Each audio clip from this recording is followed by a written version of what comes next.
Aujourd'hui, je reçois Marie. Marie est directrice des ressources humaines, finances et administratives de Charente Tourisme. Il y a un an, elle décide de sauter le pas de l'automatisation des process et c'est aujourd'hui qu'elle nous raconte comment elle a mené son projet.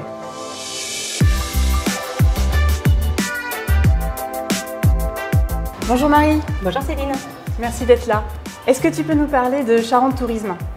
Alors Charente Tourisme, c'est une agence de développement économique touristique. Et en 2017, les deux agences de Charente et Charente-Maritime ont fusionné pour créer une seule entité, donc Charente Tourisme. Combien vous êtes chez Charente Tourisme?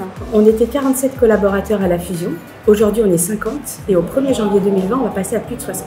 Quand tu dis fusion, c'est-à-dire qu'il y avait deux sites?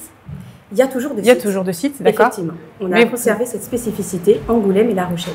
D'accord. Donc à la fusion, comment vous avez fait pour gérer les RH? Alors c'est un peu la complexité, c'est-à-dire que à la fusion, on a déterminé que l'administratif serait géré à Angoulême et la finance serait gérée à La Rochelle. Aujourd'hui, il existe en fait un système de navette qui est transmise, donc les documents sont transmis entre les deux sites lors des déplacements professionnels par exemple. Et c'est vrai que la complexité, ça a été notamment, je vais te donner un exemple très concret, oui. C'était la pose des congés. Où dans les deux agences, on fonctionnait de la même manière comme bon nombre d'entreprises françaises, on fonctionnait sur du papier.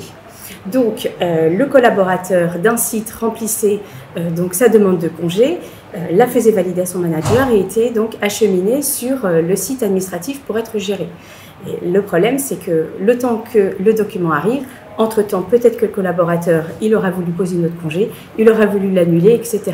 Donc c'est vrai qu'on a été très vite pris un peu à notre propre piège de cette répartition entre deux sites. D'accord. Alors ce qui veut dire qu'à un moment, vous vous êtes posé la question de vous équiper d'un outil pour harmoniser ou du moins simplifier tout le processus et l'automatiser. C'est-à-dire, c'est exactement, tu as tout bien résumé, c'est-à-dire qu'à un moment donné, il a fallu se doter d'un outil effectivement un peu plus performant et innovant que de continuer avec ces fiches papier parce que ça devenait franchement ingérable. Donc tu avais entendu parler de Lucas, j'imagine, mais moi ce qui m'intéresse, c'est comment tu t'y es prise dans tes recherches. Alors j'avais entendu parler de Lucas, mais plus largement, je me suis dit d'abord, je pose et j'identifie mes besoins, puisqu'avant d'aller chercher un outil, il faut savoir qu'est-ce qu'on recherche.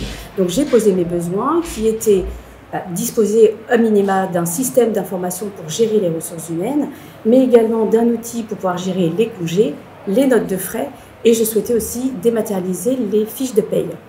Alors, je suis membre du comité de direction, donc c'est aussi un certain avantage.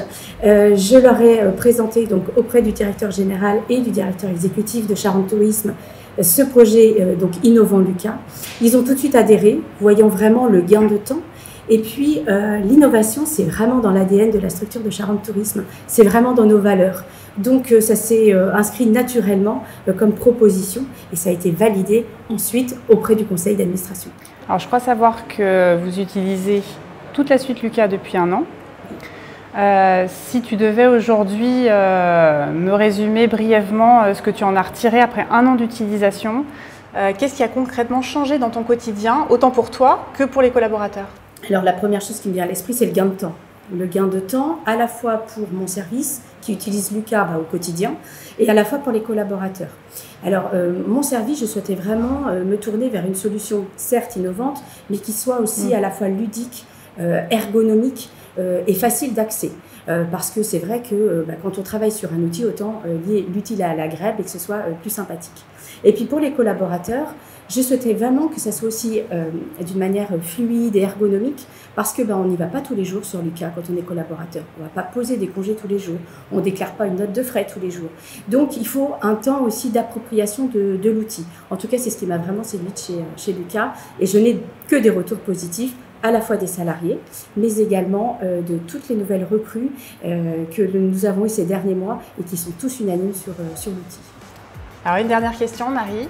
Si tu devais recommander les solutions Lucas à un homologue, en un mot, et attention, tu dois le mimer, ce serait lequel? Alors en un mot, je choisirais innover. Bon d'accord, tu n'es pas obligé de le mimer celui-là.